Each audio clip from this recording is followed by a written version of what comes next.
I was sent a link to it because a friend of mine thought it would be right down my alley, just humor-wise.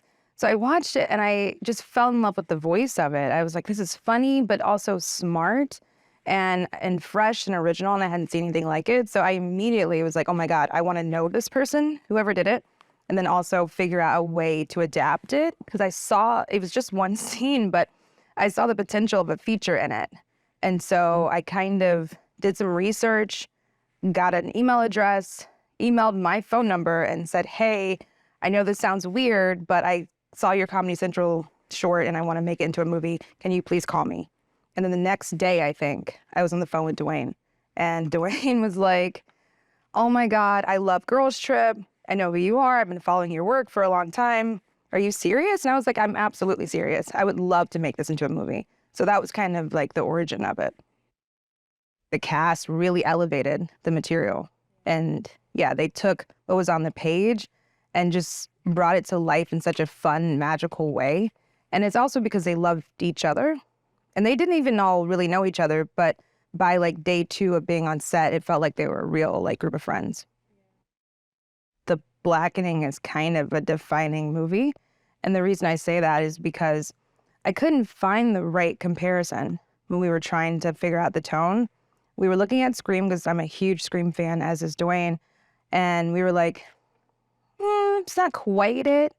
But, you know, obviously it's really meta and really pop culture and fun. So we like that aspect of it. And then with Scary Movie was hilarious, but maybe the scares weren't there. And we wanted to kind of have something that felt very suspenseful and very true to the horror genre, but also it could survive as a comedy. A few things that we're kind of saying in the movie. One thing is that while there are things that are distinctly Black or distinctly like stereotypically Black, there are things that are not, and that doesn't necessarily mean you're less Black than somebody else. So ultimately, we do land in the space of Blackness is whatever you want it to be, but we kind of get there through a lot of humor and, you know, a lot of pointing fingers and a lot of drama. But ultimately, what we're hoping people come away with, if you want to come away with a message, is that there is no one way to be Black. It means anything to anybody. The game was something that we came up with because we knew we needed a device. We needed something to justify. So Dewayne loves Black trivia, and I like Black trivia, but not like he loves it. And basically we were like, what if we use Black trivia as a way to measure their Blackness, and if they can't answer the question correctly, they die? And that made us laugh, that Black trivia would have that type of stake to it. Tim is amazing. Honestly, I'd always been like a fan of his work, but it never worked with him. And so my first introduction to him was a producer and then as a director.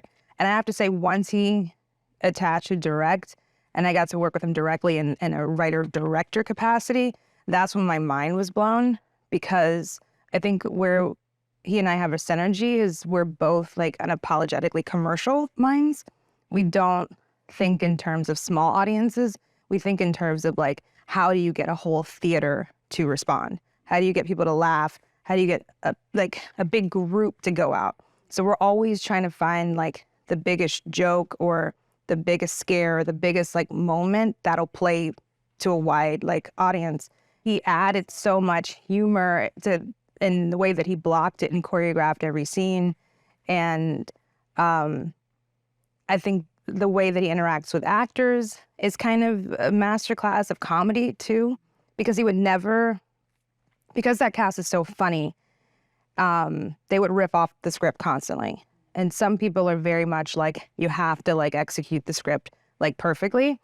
And what Tim did so well was that he would let them have fun. And every now and then, like, something brilliant would come out that was like unscripted because Tim let them play. I didn't realize this at the time, but The Blackening is another friendship movie or project. And I was like, somebody pointed out to me, they're like, you really love friendship, like ensemble things. And I'm like, oh, I do. It's maybe, so now it's like the third or fourth thing that I've done where it's a group of friends, college friends in particular, that get together.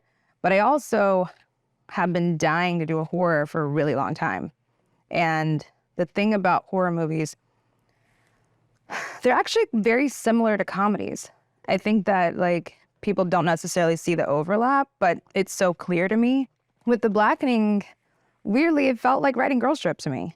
It felt like, once again, I'm using an ensemble group of people and we're coming up with big jokes and big set pieces and scares every, few minutes. So it wasn't that big of a departure, but I got to finally kind of fulfill my horror dreams. I really wanted to do it. We just made a movie for everybody. We didn't make a movie for Black people.